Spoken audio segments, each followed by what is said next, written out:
Assalamualaikum warahmatullahi wabarakatuh. Halo Bapak Ibu dosen dan teman-teman semua.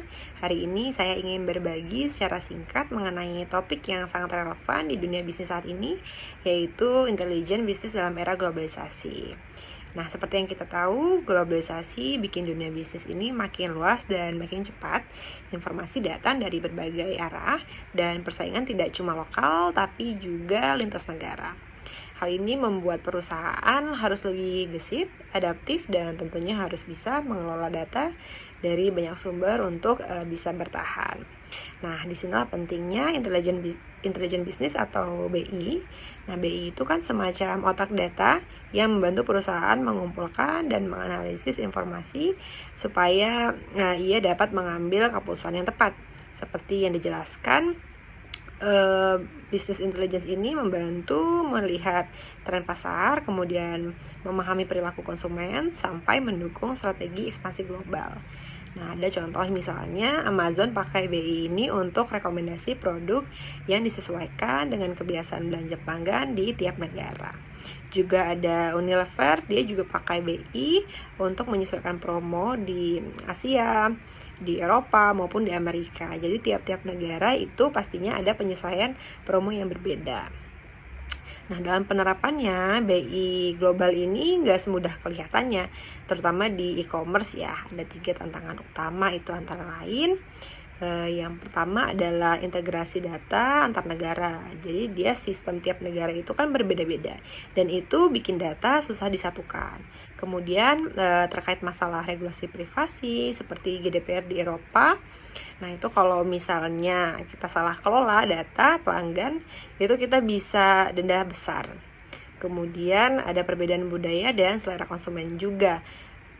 Contohnya gaya belanja orang-orang Indonesia itu dengan orang-orang Thailand tentunya beda. Nah, BI ini harus bisa menangkap hal-hal semacam ini. Jadi dia harus bisa membantu memprediksinya. Kemudian kan kalau kita mau ekspansi bisnis digital ke ASEAN, itu kita bisa bikin strategi BI yang sederhana. Contohnya seperti identifikasi tren pasar. Ini bisa memakai Google Trends atau data dari marketplace di negara-negara yang ingin diidentifikasikan tren pasarnya. Yang kedua adalah pantau kompetitor. Itu bisa lewat sosial media atau review pelanggan. Dan ini kan sosial media sudah luas. Sekarang juga yang lagi trending itu bisa lewat TikTok, kemudian ada Instagram juga. Nah, yang ketiga adalah adaptasi produk.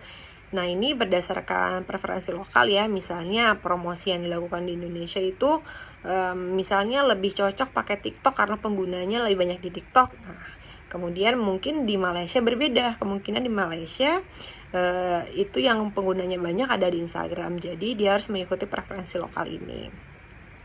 Nah, yang terakhir itu juga bisa pakai dashboard BI untuk monitor performa kampanye secara real time-nya.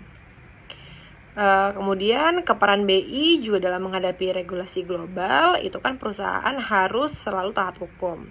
Tiap negara itu kan berbeda aturan. Nah, bisnis intelligence ini itu bisa membantu untuk memantau ya perubahan regulasi secara otomatis tentunya.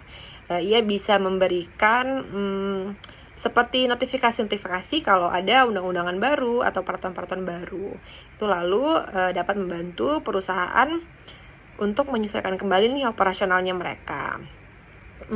Contohnya itu misalnya kalau ada aturan baru soal pajak ya, biasanya tiap tahun itu suka ada perubahan. Itu di e-commerce di Indonesia itu sistem BI bisa bantu tim legalnya atau operasional itu untuk menyesuaikan SOP secara lebih cepat.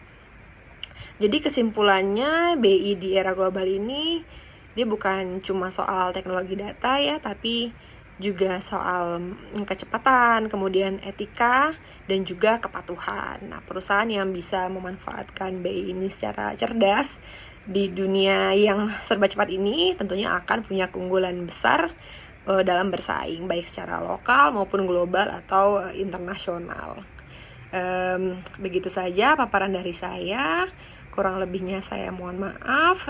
Semoga dapat berkenan dan dapat diambil manfaatnya. Akhir kata saya ucapkan wassalamualaikum warahmatullahi wabarakatuh.